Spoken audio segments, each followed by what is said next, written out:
Bénis ta parole et fais-nous du bien, Père, au nom de Jésus-Christ. Amen. Nous t'acclamons, Seigneur, nous t'acclamons, Seigneur. Amen. Alléluia, alléluia, alléluia. Bonsoir à vous tous, soyez les bienvenus ce soir à l'école de l'Esprit du Réveil. C'est pour le compte de l'Église Port des Cieux Paris que nous tenons ce direct, mais nous le faisons à partir de Kinshasa. Je suis actuellement à Kinshasa dans mon bureau et je fais ce direct croyant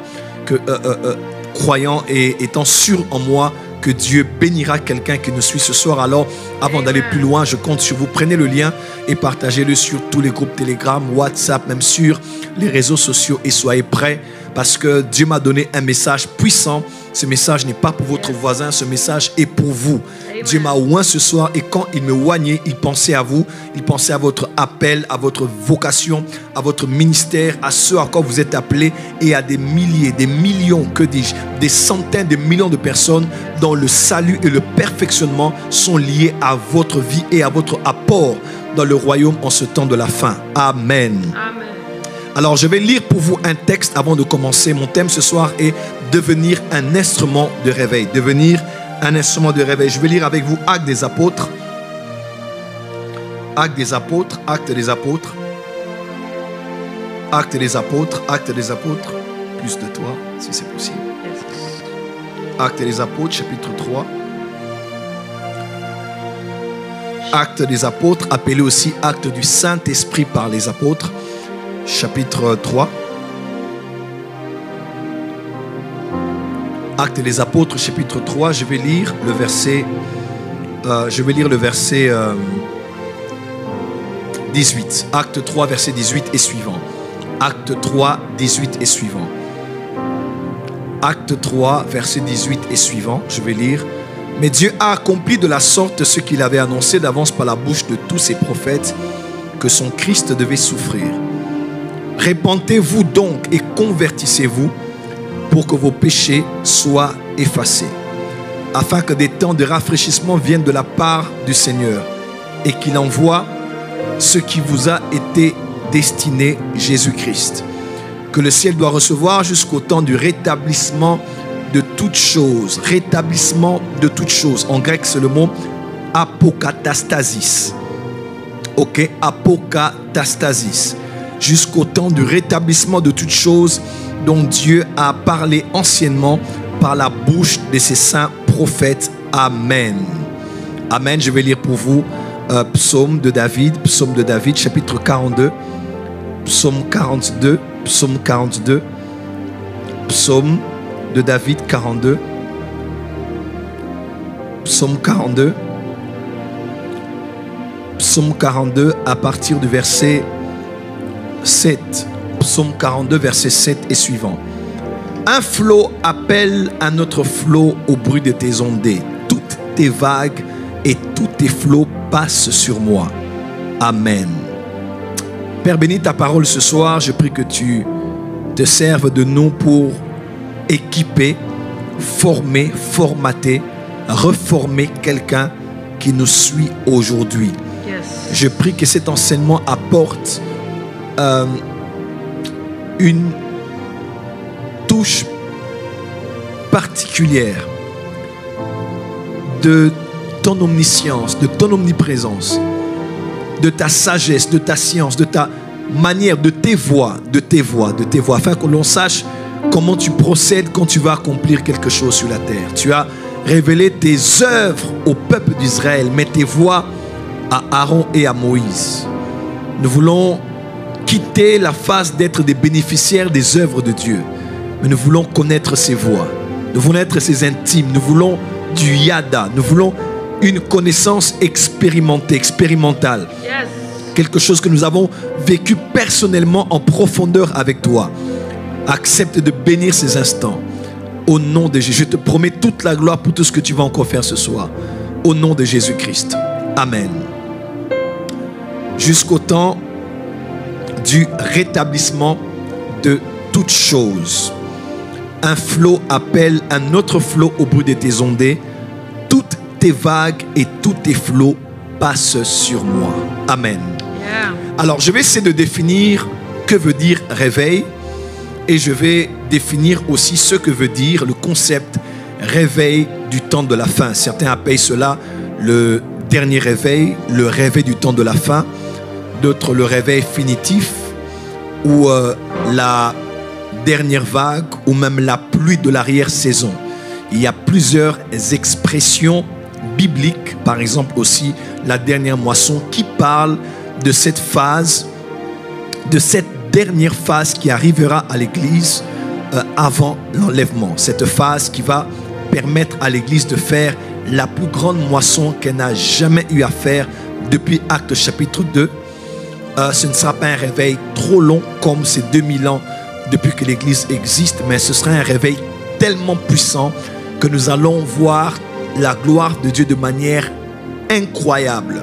Les prophètes d'autrefois ont eu à percevoir cela. Smith Wigglesworth et tant d'autres hommes de Dieu ont annoncé que tout ce qu'on a vu jusqu'à aujourd'hui n'est rien. Il y aura un réveil puissant qui viendra et c'est le réveil qui va clôturer l'âge de l'Église par le grand événement qu'on appelle l'enlèvement de l'Église. En d'autres termes, ce réveil sera au fait Éphésiens chapitre 5, on parle de cette Église qui va paraître devant lui comme une Église glorieuse, sans tache, ni ride, ni rien de semblable. Voilà, c'est au fait l'événement qui va parfaire l'Église, qui va la rendre parfaite, sans tache, ni ride, qui va la rendre tellement glorieuse qu'elle sera pleinement prête à rencontrer l'époux. C'est là que l'enlèvement se fera, parce que Christ ne viendra pas prendre une église avec des rides, une église sale, une église... Bref, il y a quelque chose alors qui arrivera pour que cette église atteigne ce stade final de son évolution, de sa mutation et de sa maturation. C'est ce qu'on appelle le réveil du temps de la fin, la dernière gloire, la gloire de la dernière maison, la grande moisson, la pluie de l'arrière-saison. Il y a plusieurs termes qui définissent ce qu'on appelle le dernier réveil de l'Église. Et j'aimerais vous dire, je crois du fin fond de mon cœur que nous sommes à 2 pas de vivre ce plus grand réveil de l'histoire que l'histoire n'a jamais connu. Amen. Et ce réveil va se passer comme un tout à coup de Actes chapitre 2. Il va être tellement puissant, tellement glorieux. Il va parfaire l'Église, rendre glorieuse l'épouse, et l'enlèvement aura lieu et nous allons partir. C'est exactement comme ça que les choses vont se passer. Donc je parle ce soir du réveil d'un côté, et après je parlerai du réveil du temps de la fin, et je finirai par parler sur comment vous pouvez vous aussi, comme les révivalistes d'autrefois, comme les réformateurs d'autrefois, aujourd'hui et demain, devenir des instruments du réveil que Dieu va puissamment utiliser pour conduire son armée, être des élites, pour conduire son armée dans cette dernière bataille contre les forces des ténèbres, afin d'arracher des ténèbres les âmes qui ont été liées depuis des siècles, pour que nous puissions présenter à Christ au ciel, lors du Béma de Christ, du tribunal de Christ, les âmes que nous aurons gagnées en ce temps de la fin. Voilà. On va d'abord commencer. Je vais aller de manière très simple. Ce n'est pas une école biblique. Donc je vais donner des définitions très simples pour que tout le monde comprenne.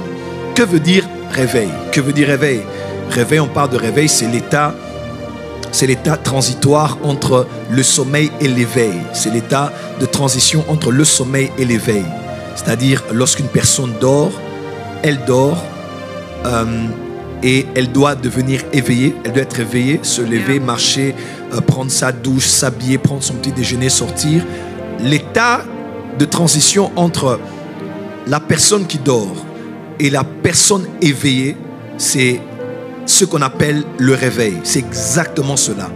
Même pour le cas de figure concernant l'Église, vous le savez avec moi, que nous étions pécheurs, morts, sans Christ.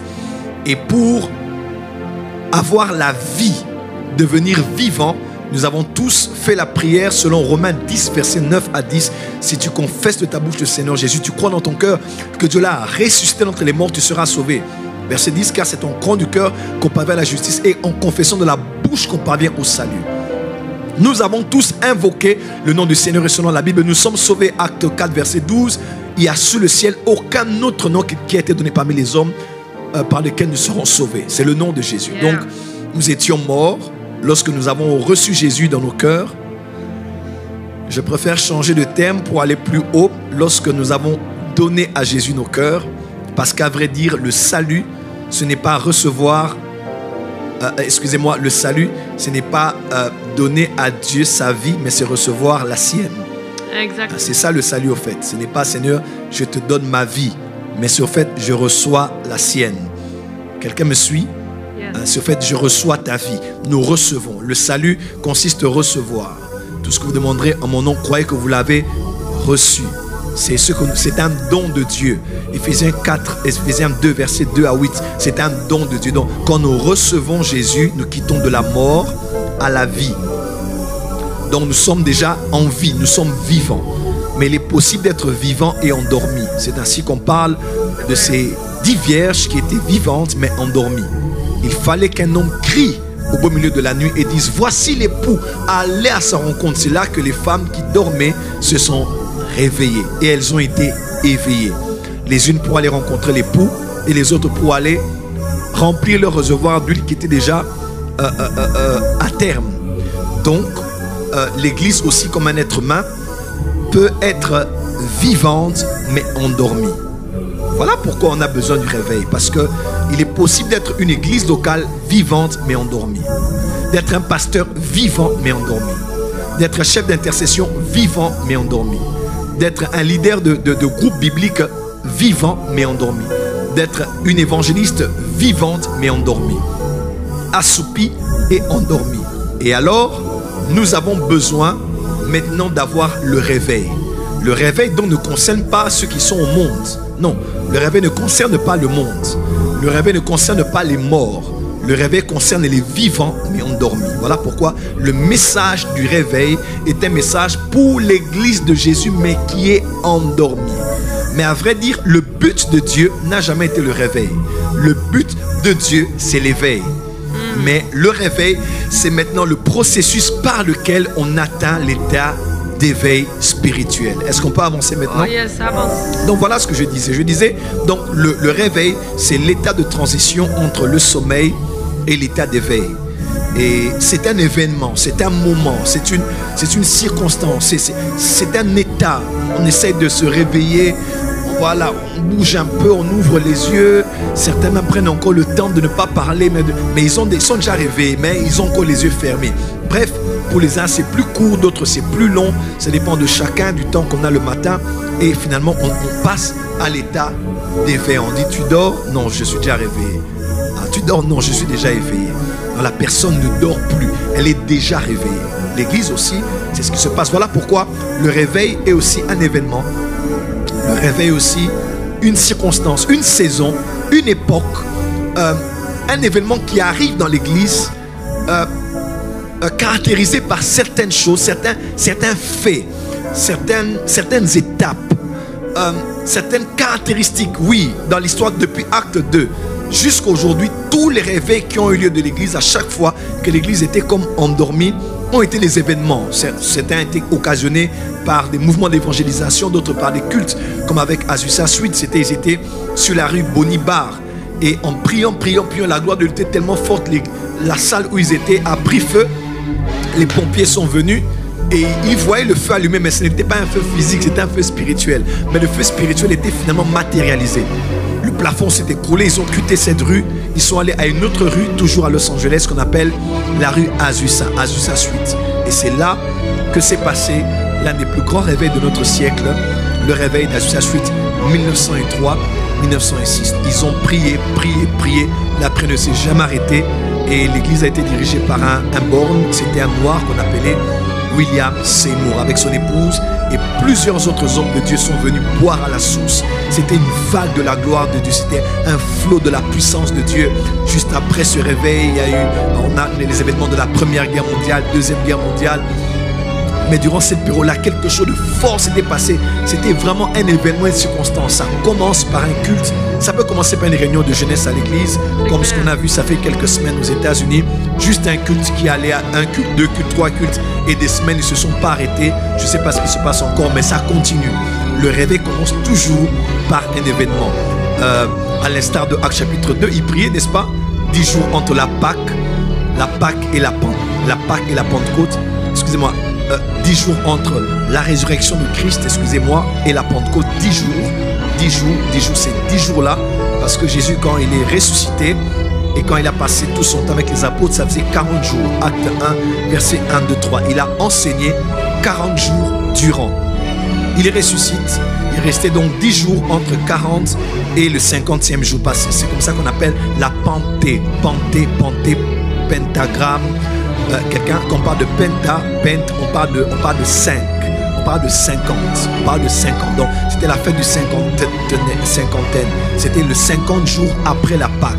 C'est comme ça qu'on appelle la Pentecôte. Donc, il restait 10 jours entre le 40e jour, Jésus enseignait ses apôtres sur le royaume, et le jour de la Pentecôte. 10 jours, il priait dans la chambre haute, et l'Esprit est descendu comme des flammes de feu. Ils ont tous eu l'Esprit de Dieu sur leur tête.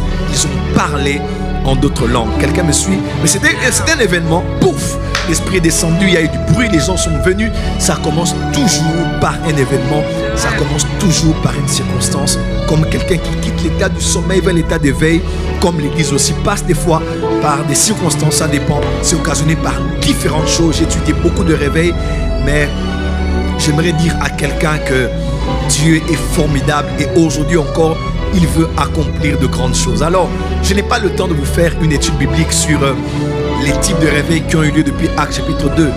On voit un mouvement de l'esprit dans Acte 2. On voit un autre mouvement dans Actes chapitre 4. Après avoir été emprisonnés, ils sortent de là et disent à Dieu, vois leurs menaces et étends ta main afin que se fassent parmi nous des signes et des prodiges, et que nous puissions proclamer la bonne nouvelle avec assurance. Et le lieu où ils furent trembla. Acte 4, acte 5, mais il y eut un homme appelé Anania et sa femme Saphira, et juste en bas, Dieu confirmait les miracles par les mains des apôtres, tout au point haut, l'apôtre Pierre, il passait son ombre. Là, on est dans acte 5, n'est-ce pas? Et vous allez voir, c'est quand ils ont prié pour demander à Dieu de pouvoir étendre sa main, que les miracles sont passés à notre niveau. Ils étaient remplis de l'esprit, lieu où ils furent tremblés. C'était un peu plus que Acte chapitre 2. Et juste après ça, on a aussi le grand événement de Acte chapitre 13 et 10 plutôt, à Antioche, pendant qu'ils sont en train d'écouter Pierre prêcher, comme cela se fut dans Acte 2, l'Esprit est tombé aussi sur les non-juifs qui furent baptisés de l'Esprit, baptisés d'eau. C'était un grand événement. Bref, on a eu comme ça au cours de l'histoire de l'Église plusieurs. Acte 19, avez-vous reçu le Saint-Esprit quand vous avez cru? Non, nous n'avons pas reçu. On n'a pas entendu parler qu'il y a un Saint-Esprit. On n'a connu que le baptême de Jean. Et ils ont été, Paul a imposé les mains sur eux et il a prié pour eux. Ils furent remplis de l'Esprit, baptisés de l'Esprit. Donc même dans Actes des Apôtres, on voit plusieurs événements comme ça, où il y a comme des réveils, des mouvements de l'Esprit de masse qui se sont passés. Mais après quelques temps, avec l'arrivée de l'Église catholique romaine, Constantin, je n'irai pas dans l'histoire de l'Église en profondeur, il y a eu mélange de tellement de choses que l'Église apostolique qui avait connu une grande structuration avec les évêques et autres a connu vraiment un grand déclin.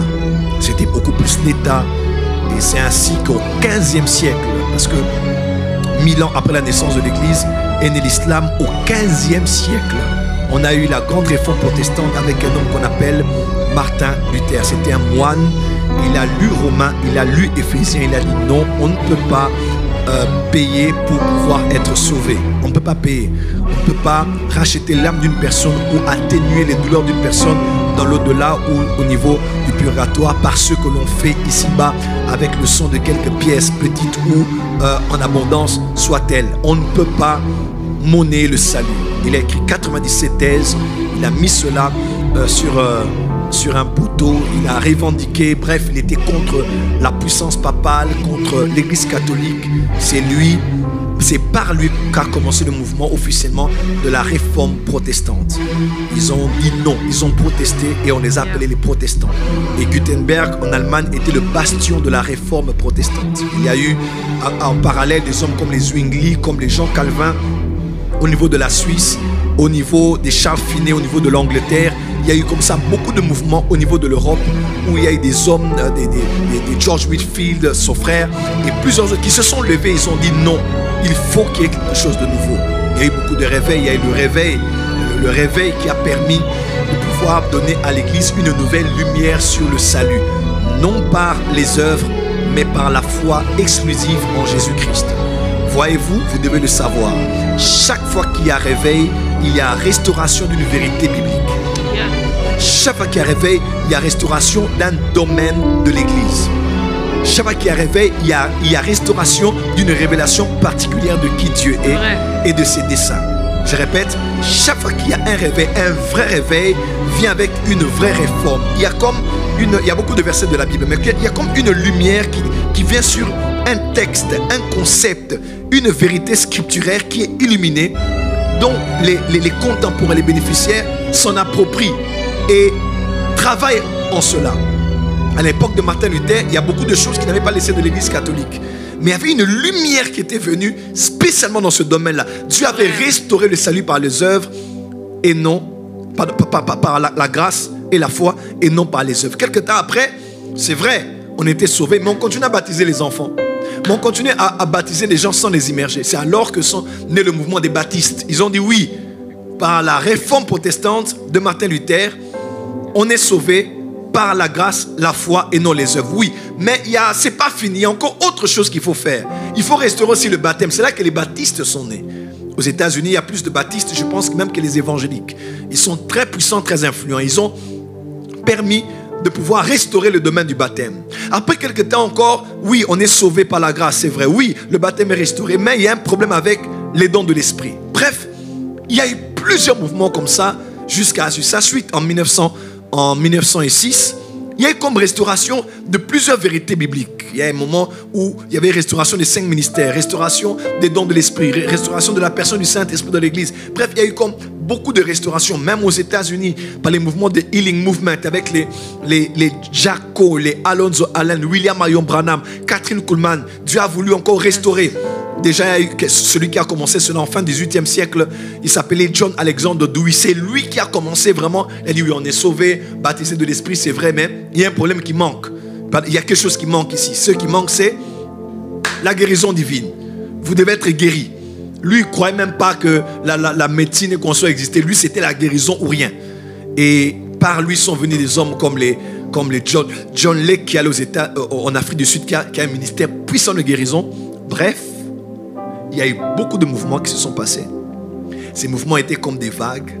Ces mouvements étaient comme des périodes particulières où Dieu restaurait des vérités bibliques. Mettait de l'emphase sur cela. Il restaurait donc une dimension du corps du Christ, de sa mission, sa personne, sans toucher toute chose. C'était comme une vague qui venait sur l'église. Et Dieu utilisait aussi des hommes à cette même période qui véhiculaient ce message, qui étaient les canaux par lesquels Dieu passait pour véhiculer ce message. À l'époque de la réforme protestante, c'était Martin Luther. À l'époque du réveil des dons spirituels, baptême de l'esprit, c'était le mouvement de la Pentecôte. C'est là où sont nées les assemblées de Dieu, église pentecôtiste. C'est là, avec Azusa Street. Et il y a eu William Seymour et tous ces hommes de Dieu. Réveil des guérisons aux États-Unis, 1945, c'était juste après la naissance d'Israël. Juste quand Israël est né officiellement, il y a un mouvement de guérison aux États-Unis. Il y a eu les Catherine Kuhlman et toutes ces personnes qui ont bougé les États-Unis avec le mouvement de guérison. Et partout encore au monde, même ici, il y a des témoignages au Nigeria, les Babalola et tous ces hommes qui ont opéré dans la guérison divine. Bref, chaque réveil est une vague. Chaque réveil rétablit une vérité biblique. Chaque réveil expose de nouveaux visages sur la scène qui deviennent des instruments du réveil qu'on a appelés, pour certains, les révivalistes, pour d'autres, des réformateurs. Amen. Yes. Et jusqu'à ce jour. Et aujourd'hui, nous sommes en train de vivre un réveil particulier. C'est quoi ce réveil? C'est le réveil de la restauration du ministère apostolique et prophétique. Je connais des hommes dans la francophonie qu'on appelait pasteurs qui sont maintenant devenus des apôtres. Et cela n'est pas juste parce qu'ils ont beaucoup d'églises. Non, parce que il est impossible d'aller à contre-courant. Dieu restaure l'autorité apostolique de l'église et l'autorité prophétique de l'église. Dommage que certains du mouvement apostolique dénigrent et dénient le mouvement prophétique. Et ça, c'est une œuvre du diable. Parce que l'apostolique travaille avec le prophétique. Il n'y a pas un ministère ou une onction qui équilibre l'apôtre comme le prophète. C'est vrai. Il n'y a pas une onction qui équilibre le prophète comme l'apôtre. Les deux sont comme l'hémisphère droit et gauche du cerveau. Une hémisphère est intuitive. Un hémisphère, une hémisphère.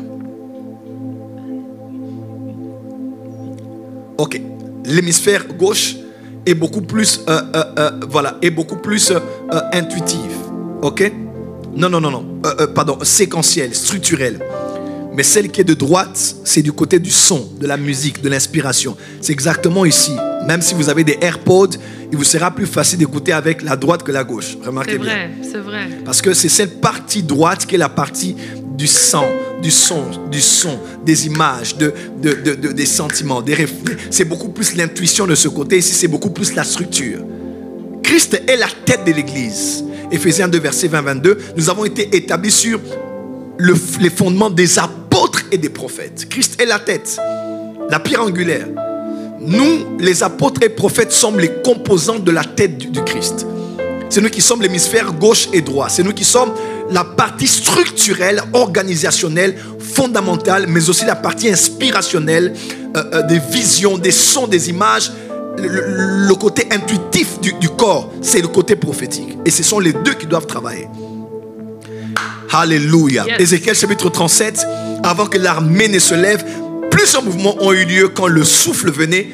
L'un des mouvements majeurs, c'était la restructuration des os. Et l'autre mouvement, c'était la restructuration des nerfs. Parce que les nerfs, les prophètes sont les nerfs du corps du Christ. Yes, et les os sont la dimension apostolique de l'Église. Parce que les apôtres bâtissent. J'ai bâti comme un sage architecte, disait l'apôtre Paul. Et les prophètes sont les nerfs. Ce sont eux qui viennent sentir. Ils ne peuvent pas vous expliquer. C'est eux qui passent les informations du cerveau à tous les membres du corps. C'est eux qui sentent, ressentent. Ils peuvent ne pas voir ce qui se passe, mais ils entrent dans une église. Ils peuvent capter l'atmosphère parce que les prophètes sont les nerfs du corps du Christ. Et les apôtres sont comme les os, la structure du corps du Christ. Et pour que le corps soit fort, soit une grande armée, il faut que les os se lèvent et les nerfs avec. Parce que si ce ne sont que des os, alors c'est compliqué. Il faut que les nerfs soient là pour donner de la valeur, du sens même à l'œuvre des os dans le corps humain. Est-ce que quelqu'un est avec moi ici? Il faut les apôtres, il faut les prophètes. Éphésiens 3, verset 1, 2, 3. Il a donné le mystère du royaume à ses saints prophètes et apôtres. Éphésiens 2, verset 20. Édifié sur le fondement des apôtres et des prophètes. Actes chapitre 3, verset 1. Pierre et Jean montaient au temple pour prier. C'était à l'heure de la prière. Pierre était l'image du ministère apostolique et Jean était l'image du ministère prophétique. Les deux ministères doivent fonctionner. Et durant cette saison, que vous le vouliez ou pas, les apôtres se lèvent, les prophètes se lèvent. Ça ne veut pas dire que les évangélistes n'existent pas ou les pasteurs ou autres, non. Mais Dieu a mis de l'emphase. Pourquoi? Parce que dans Actes chapitre 2, le grand mouvement qui a ouvert l'ère de l'église, c'était le mouvement apostolique et prophétique. C'était les apôtres dans Acte 2, les apôtres dans Acte 4. Mais les prophètes étaient là aussi. Quelqu'un dit, mais prophète, ne voit pas les prophètes dans Acte 2, Acte 4. Quand vous lisez Acte chapitre 11, vous voyez qu'on dit, il y avait des prophètes qui ont quitté Jérusalem pour Antioche, parmi lesquels Agabus qui a prophétisé sur la famine. Bref, il y avait des prophètes parmi les apôtres à Jérusalem. Oui, parce que ceux qui ont ouvert l'ère de l'église, c'était les apôtres et les prophètes. Et la Bible déclare, les premiers seront les derniers et les derniers seront les premiers. Les premiers seront les derniers. Les premiers à avoir ouvert l'ère de l'église seront les derniers à fermer l'ère de l'église. Et comme c'est les apôtres et les prophètes qui ont ouvert l'ère de l'église, c'est eux aussi qui vont fermer l'ère de l'église. Alléluia. Alléluia.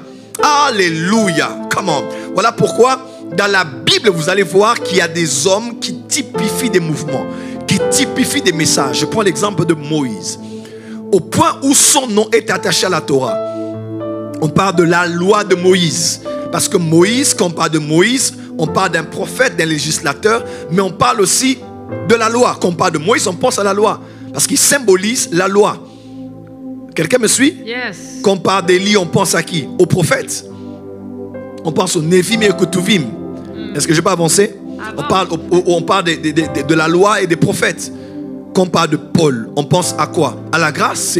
C'est celui qui a présenté la grâce. Bref, il y a des hommes comme ça dans la Bible qui symbolisent des messages ou des ères de l'église, de la nation d'Israël. Quand on parle de David, on pense à quoi? David symbolise l'église du temps de la fin. Une église qui est bien aimée de Dieu. mais une église qui n'est pas parfaite. Une église qui fait des erreurs. Une église qui a des insuffisances. C'est vrai. Mais une église qui est roi, comment? Une église qui est roi, parce que David était roi et David était prophète. Il était l'autorité royale et l'autorité prophétique. Dans Matthieu, on parle de David comme étant un prophète, même pas comme un roi.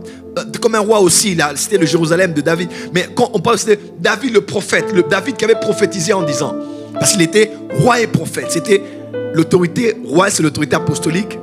Et il était aussi prophète. Est-ce que je peux avancer? Avance, prophète. Est-ce qu'on est en train de me suivre? Yes. Je fais une petite pause avant de vérifier si tout se passe bien ici. Excusez-moi, quand je parle du réveil, ça c'est mon domaine, donc je n'ai pas de notes. Come on. C'est mon domaine, donc je suis en train de couler. Et j'espère que quelqu'un est en train de suivre ce que je dis ici. Si c'est le cas, dites avance prophète. On a plus de 500 personnes. Prenez le lien, partagez-le. Je vais maintenant expliquer au fait, je vais expliquer des choses fortes ici. Allez-y. Partagez, partagez, partagez, partagez. Voilà. On est en train d'avancer, d'avancer, d'avancer, d'avancer. Est-ce que je peux avancer? Tape avec moi, avance prophète, avance prophète, avance prophète, avance prophète, avance prophète, avance prophète, avance prophète. Donnez-moi des cœurs sur le live, donnez-moi une avance prophète. Voilà, avance prophète, avance. Commande. Voilà, je vais avancer. Est-ce que je peux avancer? Donc, depuis Actes des Apôtres, Dieu a commencé à restaurer l'Église. Et quand Dieu restaurait l'Église, je vais dire des choses ici. Voilà. Dieu a commencé à restaurer l'Église en envoyant des vagues, des mouvements, des temps de rafraîchissement, des temps de réveil, des temps de vagues. C'est comme des vagues qui se déferlaient sur l'Église. Et ces vagues venaient avec beaucoup de choses, venaient avec un message qui était réformé par des vérités scripturaires exposées ou mises en emphase, des hommes que Dieu mettait en avant-plan, qu'il utilisait, des miracles qui les accompagnaient pour certains, l'impact qu'il y avait dans la société, qu'il y avait dans leur milieu, des conversions, la soif de Dieu, le ciel ouvert, des cantiques. Oui, chaque réveil a été caractérisé aussi par des cantiques. Oui. La plupart des réveils, même aux États-Unis, en Angleterre, jusqu'à ce jour, chaque réveil est venu avec un chant nouveau. Chaque réveil est venu avec un son nouveau. Chaque réveil est venu avec un cantique nouveau. Oui, avec un cantique nouveau. Lisez bien la Bible, même lisez bien les temps de l'Église. Il y a eu, chaque fois qu'un réveil est venu, il y a eu des cantiques qui ont accompagné cela. À l'époque des réveils de 1960 au Congo, c'était Yeshua Zaliyawa, Yeshua Zaliyawa. C'était voilà, c'était des cantiques comme ça. Et quand on chantait ces cantiques, on savait que ça caractérisait quelque chose. Des cantiques ont accompagné Dieu Tout-Puissant, quand mon cœur considère. Ce sont des cantiques qui ont marqué des périodes spécifiques du réveil. Bref, quand un réveil vient, il vient avec un package, mais ça dépend de ce que Dieu va atteindre comme objectif. La bonne nouvelle est celle-ci. L'apôtre Pierre dit que apokatastasis aura lieu. Il dit jusqu'au temps du rétablissement de toutes choses. Est-ce que je peux expliquer quelque chose ici? Explique-nous. Chaque réveil a rétabli une dimension de l'Église, un message de l'Église, des vérités scripturales de l'Église. Yes.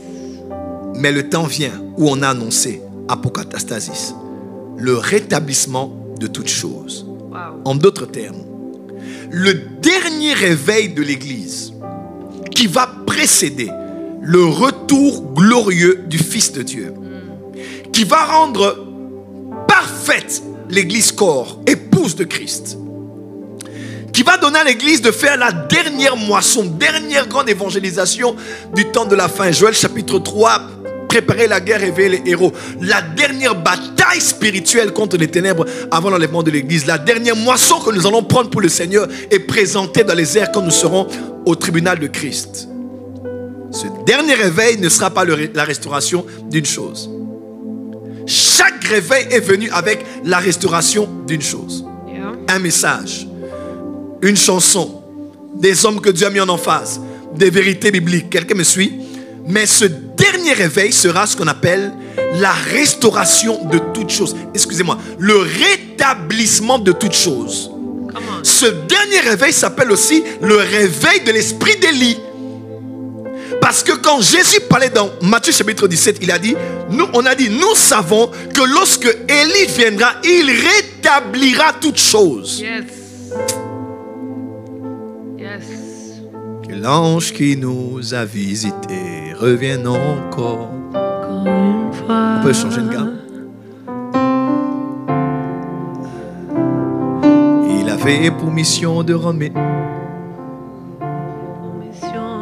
Il avait pour mission de ramener les cœurs des enfants de Dieu vers leur Père. Tu avais promis dans Malachie, Élie reviendra. Encore une fois. Il avait pour mission de ramener les cœurs des enfants d'Israël vers le Père. Tu avais promis dans Malachie, Élie reviendra. Encore une fois. Oh, tu avais promis dans Malachie, Élie reviendra. Encore une fois. Oh, tu avais promis dans Malachie, Élie reviendra. Encore une fois. Oh, tu avais promis dans Malachie, Élie reviendra. Encore une fois. Oh, tu avais promis dans Malachie, Élie reviendra. Encore une Élia, Élia, Élia, Élia, Élia, Élia, Élia, Élia, oh Élia, oh Élia, Élia, Élia, Élia, Élia, Élia, Élia, Élia, Élia, oh Élia, Élia, Élia, Élia, Élia, oh Élia, oh Élia, oh Élia, Élia, Élia, Élia, Élia, Élia, Élia, tu avais promis dans Malachie, Élie reviendra. Encore une fois.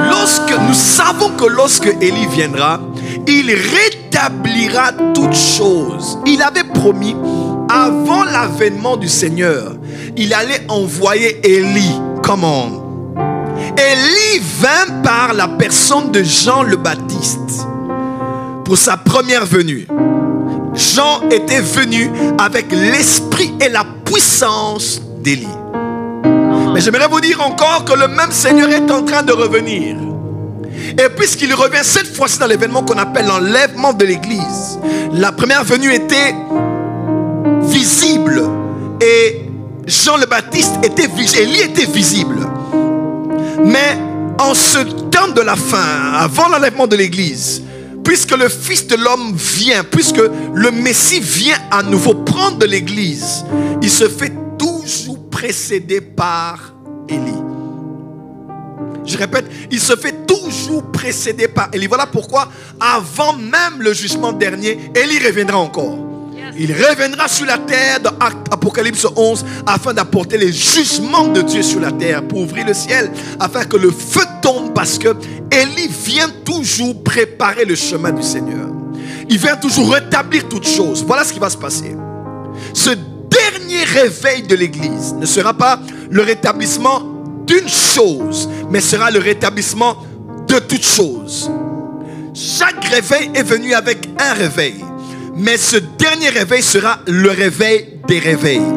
Dieu va aller dans l'histoire de l'église. Il va prendre tous les réveils qui se sont passés et il va les réveiller en une fois dans un réveil qu'on appelle le rétablissement de toutes choses. Voilà pourquoi David dit, David qui était l'image de l'église du temps de la fin. David dit ceci, dit: un flot appelle un autre flot au bruit de tes ondées. Il dit: tous tes flots et toutes tes vagues tombent sur moi. Kabashaka. Pourquoi David le disait? C'était l'image prophétique de l'église du temps de la fin. Ce ne sera plus une vague, celle d'Azusa Suite. Ce ne sera plus une vague, celle de 15e siècle. Mais ce sera en un réveil, tous les réveils qui vont naître, venir, toutes les vagues qui vont tomber, tous les flots qui vont tomber, tous les messages qui vont être restaurés. Voilà pourquoi ce réveil du temps de la fin sera le réveil de tous les messages. Dieu va restaurer la sainteté. Il va restaurer la place du baptême d'eau. Il va restaurer la place des dons du spirituel. Il va restaurer la place de la guérison divine. Il va restaurer le message eschatologique. Il va restaurer la place de la famille. Il va restaurer la place de l'éducation des enfants. Il va restaurer tout, ce sera apocatastasis, le rétablissement de toutes choses. Come on. Le réveil des réveils. La vague qui aura en elle toutes les vagues. Voilà pourquoi personne en ce temps du réveil ne pourra avoir le monopole de dire j'ai le message de l'heure. C'est vrai. Non. Puisque ce ne sera plus un membre du corps qui sera réveillé. Ce ne sera plus un message qui sera rétabli, mais ce sera tous les membres du corps. Voilà pourquoi il y a une chose qui doit caractériser l'église du temps de la fin, c'est l'unité des frères. Yes. C'est l'unité de la complémentarité. Sachant que c'est le réveil qui rétablit toutes choses par l'esprit et la puissance d'Élie. Chacun a sa part. Chacun a sa C'est place. vrai. Ceux qui parlent de sainteté, laissez-les parler de sainteté. Ceux qui parlent de la grâce, laissez-les parler de la grâce. Ceux qui parlent des 5 ministères, laissez-les parler des 5 ministères. Ceux qui parlent des apôtres et prophètes, ceux qui parlent de la délivrance, laissez-les parler ceux qui parlent de la prospérité financière, laissez-les parler de ça. Ne dites pas, ceux-ci ne prêchent que ça, ceux-là ne prêchent que ça. C'est là que viennent les divisions. Laissez tout le monde travailler, parce que ce sont les prémices de l'apocatastasis.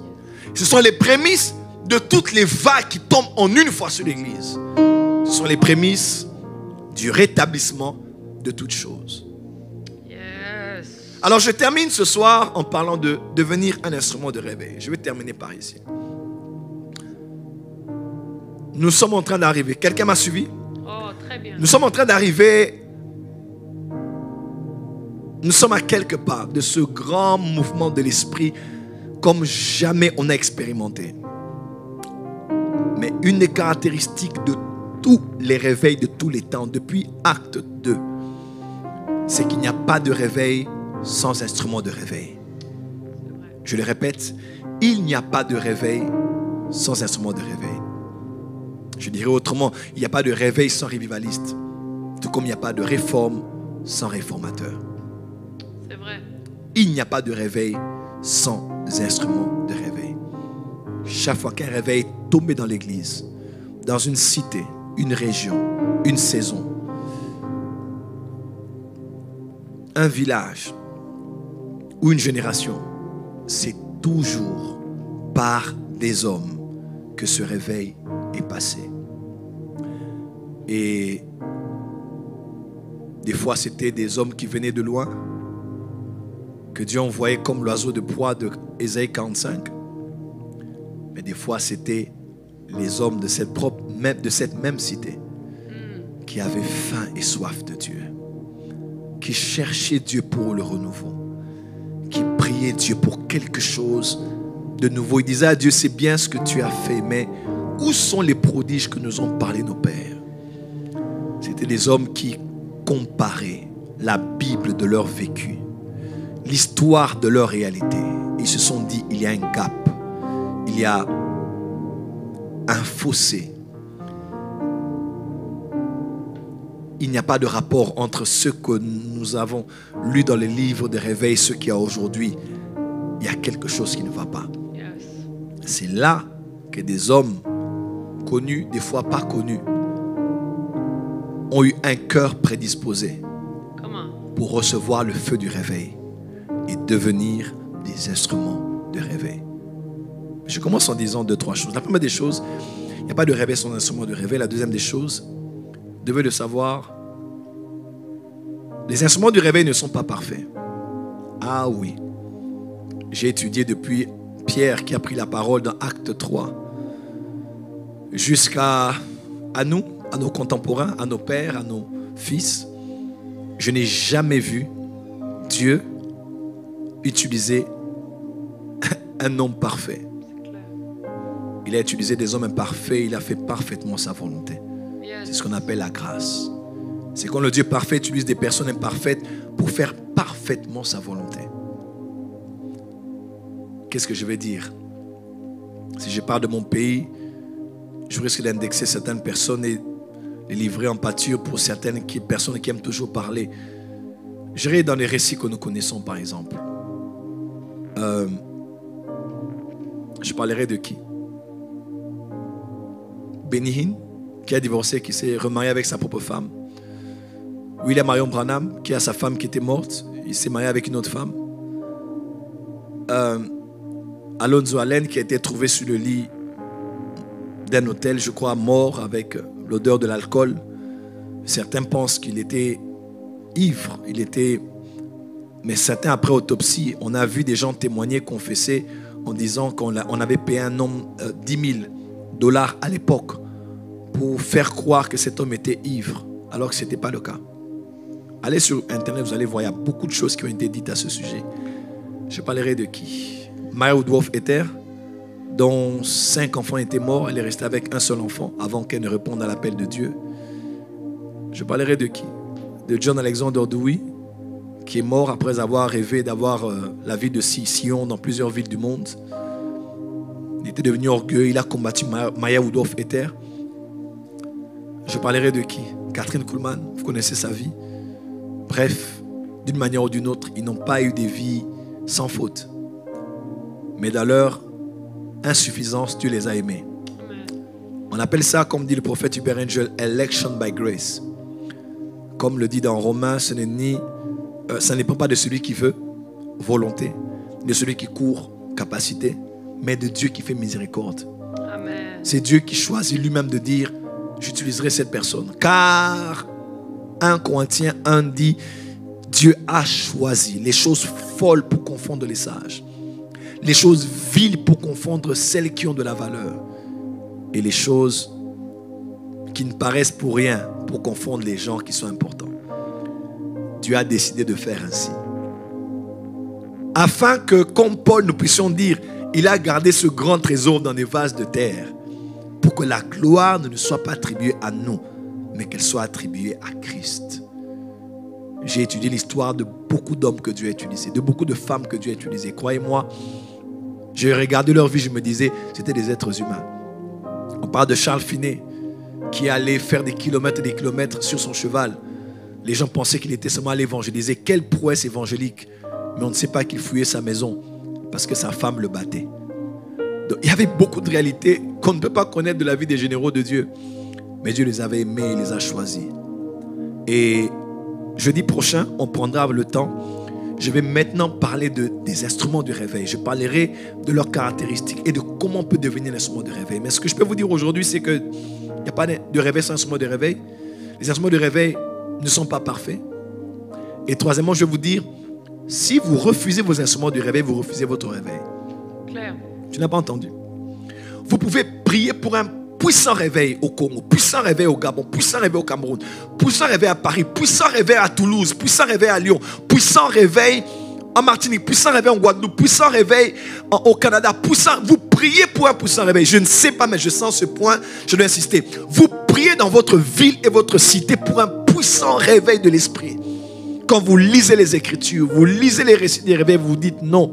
Il faut un réveil en île Maurice, il faut un réveil au Madagascar, il faut un réveil au Maroc, il faut un réveil en Égypte, il faut un réveil en Tunisie, il faut un réveil à Cape Town, il faut un réveil à l'île Rodrigue, il faut un réveil au Portugal, il faut un réveil en Espagne, il faut un réveil à Ottawa, il faut un réveil aux États-Unis. Oui, nous demandons le réveil. Nous prions pour le réveil, mais vous devez savoir que le réveil vient par des hommes que Dieu choisit. Et ces hommes, comme je dis, ne sont pas parfaits. Quand je parle de parfait, je ne dis pas des hommes qui pêchent. Non. Parce que quand on parle de parfait, les gens pensent qu'il n'est pas parfait, donc il pêche, il tombe. Non. Quand on parle de parfait, il y a beaucoup de choses. Il y a le côté caractériel, il y a le côté comportemental, il y a le côté de ne même pas être prêt. Quand on parle de parfait, c'est aussi le terme intègre, complet, complet. Quelqu'un qui est complet. Des fois, Dieu a pris des hommes comme ça sur le tas. Ils n'ont pas fait l'école biblique. Ils peuvent encore continuer à faire des erreurs d'homilétique, mais ils ne sont pas complets, ils ne sont pas parfaits. C'est à l'homme aussi de se préparer. Mais quand Dieu n'a pas ce temps-là. Dieu prend la personne, il équipe et il envoie la personne. Combien d'erreurs ne sont-elles pas faites dans la présentation du message, dans la manière d'opérer les miracles, dans la manière d'interpréter la Bible, qu'on appelle herméneutique. Mais est-ce que ça fait de ces personnes des hérétiques? Ça fait de ces personnes des personnes immatures? Non, Dieu les a choisis comme ça. Et c'est Dieu qui choisit ces hommes comme ça. Mais quand il les envoie, vous les acceptez, vous allez vivre le réveil que vous avez désiré. Amen. Mais l'autre cas est aussi valable. Si vous les refusez, vous allez vous priver d'un grand réveil que vous avez désiré. C'est clair. La plus grande tragédie de la francophonie en cette saison, c'est Acte 12. Il prie parce que Jacques a été décapité. Pierre est en prison. Il prie, Seigneur, que Pierre sorte de prison. Jour et nuit, il prie pour lui qu'il sorte de prison. Et miraculeusement, un ange vient, Pierre sort de prison. La prière est exaucée. Pierre vient devant la porte de la maison, il frappe. Et ils sont en train de prier, Seigneur, sors Pierre de prison. Sors Pierre, Seigneur Pierre, Seigneur Pierre, Seigneur Pierre. Coco, Seigneur Pierre, va voir à la porte. Seigneur Pierre. Et quelqu'un ouvre la porte et quelqu'un voit Pierre. Il dit, gloire à Dieu, je suis libéré. Puis-je entrer?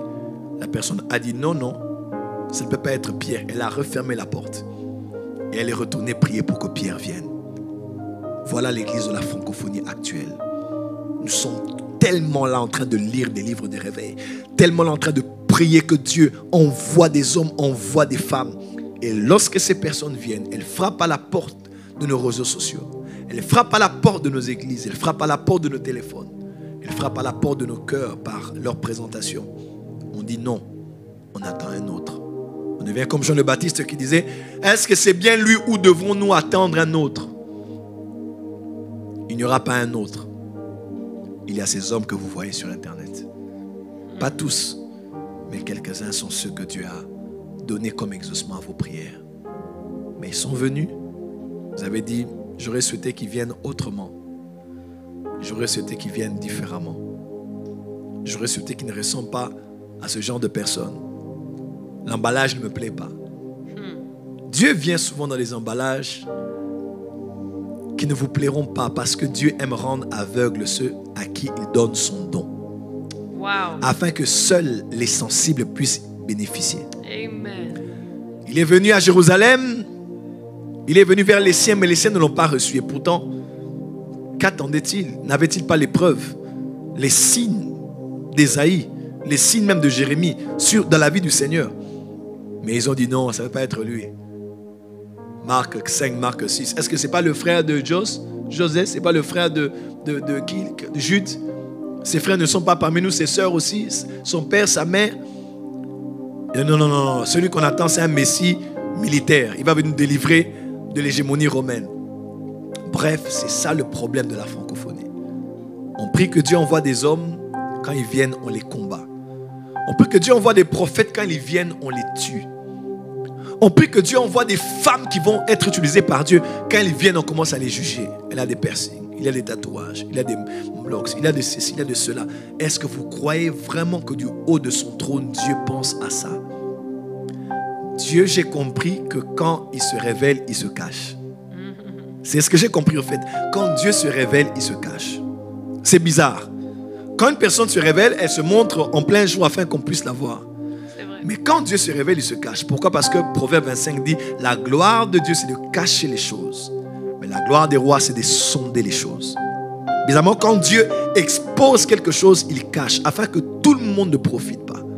Seuls les sensibles et les initiés peuvent détecter, c'est Dieu qui nous a exaucés. Seigneur, on voit des réveils, on voit un réveil prophétique à Paris, on voit un réveil prophétique en France. Mais quand les prophètes viennent, on voit un réveil prophétique dans la francophonie. Quand ils viennent, C'est vrai. On a vu chasser les anglophones, que ça vienne aussi chez nous. Quand ça vient, Alors que voulons-nous?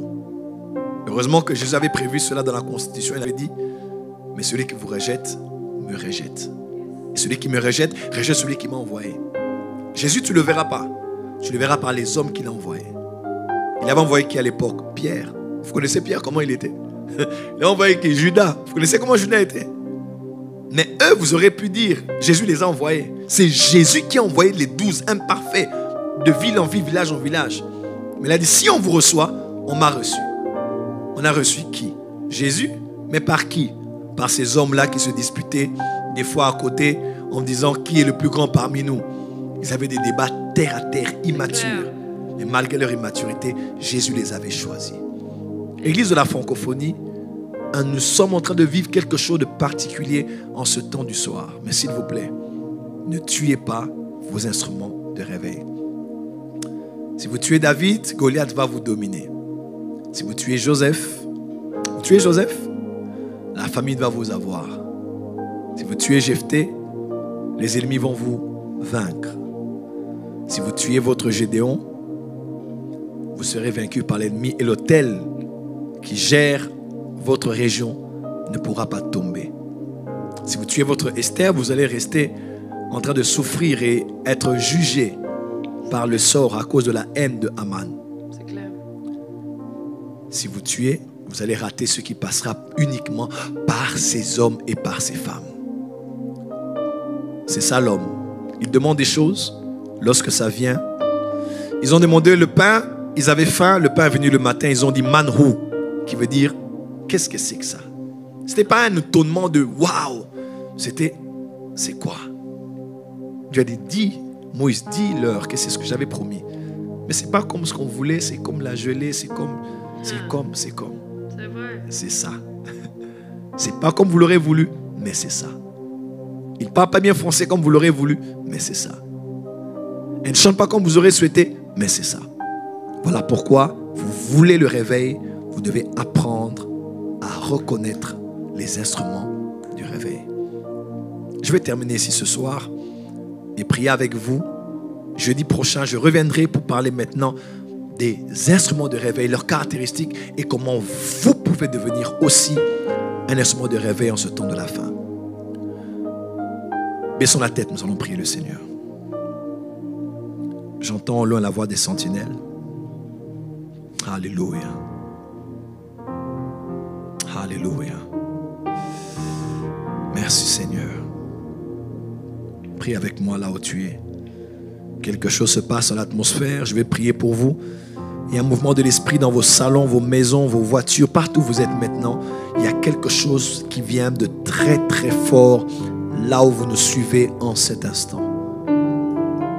Alléluia. J'entends au loin la voix des sentinelles. La voix des sentinelles qui crient. Qui crient. Pour un réveil. Pour un réveil. Et d'une même voix, elle chante en allégresse. Alléluia. Car notre Dieu vit. Notre Dieu vit. Il ne dort ni ne sommeille. Il ne dort ni ne sommeille. Il ne dort ni ne sommeille. Il ne dort ni ne sommeille.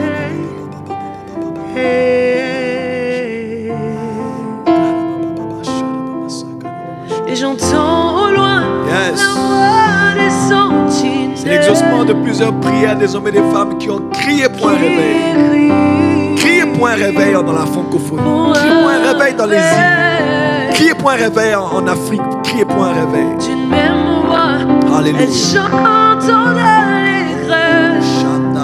Car notre Dieu vit. Alléluia. Il ne dort ni ne sommeille. Secoue ta poussière, lève-toi. Yes. Détache les liens de ton cou. Car ainsi parle l'Éternel, lui qui rachète Jérusalem. Alléluia. On ne t'appellera plus jamais, Jamais. la ville autrefois délaissée. Yes. Aujourd'hui tu es consolé. Yes. Réveille-toi. Réveille-toi ce soir. Réveille-toi. Bord des cieux, Paris, de partout où vous êtes. Réveille-toi. Réveille-toi mon frère, réveille-toi ma soeur. Réveille ta parure. Francophonie Église, réveille-toi et réveille ta parole. Réveille-toi. Oh, Ramaché, Ramasaka, Ramasaka. Réveille-toi. Alléluia, alléluia, Ramasaka. Réveille-toi. Oh, ville saint. Envoie-moi, Seigneur. Yes. Envoie-moi où le ciel s'est éteint, Yes. où les âmes recherchent l'espoir. Yes. Envoie-moi vers tous ceux qui ont faim, Me voici, Seigneur. pour faire éclater ta gloire. Alléluia. Apprends-nous à marcher sur les eaux, pour que notre foi soit infinie. Alléluia. Aide-nous à discerner le faux, Aide-nous, Seigneur. soit la vérité vérité dans nos vies. Alléluia. Enseigne-nous toute ta justice. Alléluia. Pour la répandre sur la terre entière. Alléluia. Utilise-nous pour garder tes fils, dispersés jusqu'au bout. Prie là où tu te trouves. Élève la voix et prie. Réveille-nous pour intercéder. Réveille dans l'intercession. Pour les cœurs qui s'attendent à toi. Fais de nous un fidèle allié, toujours prêt dans les combats. Alléluia.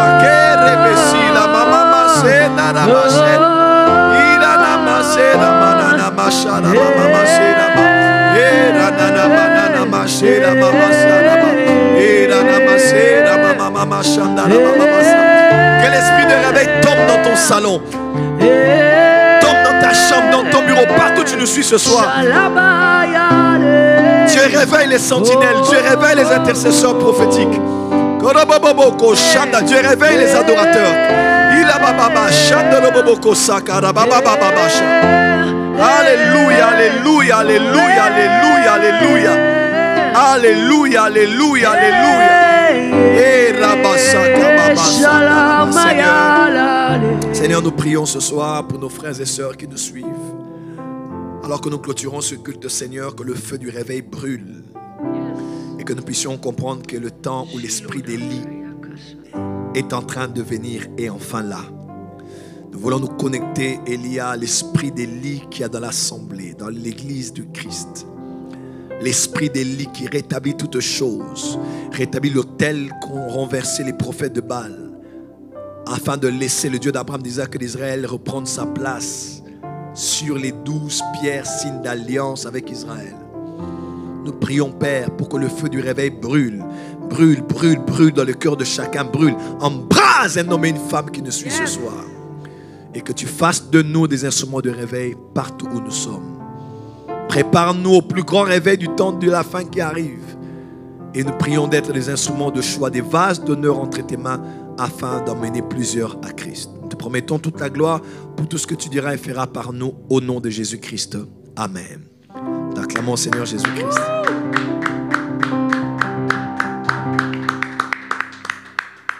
Que Dieu bénisse tous ceux qui nous ont suivis ce soir, et en particulier l'Église Porte des Cieux de Paris. Nous vous aimons, nous sommes de cœur avec vous. Soyez bénis, soyez bénis, soyez bénis. Vous avez été bénis ce soir, vous avez suivi le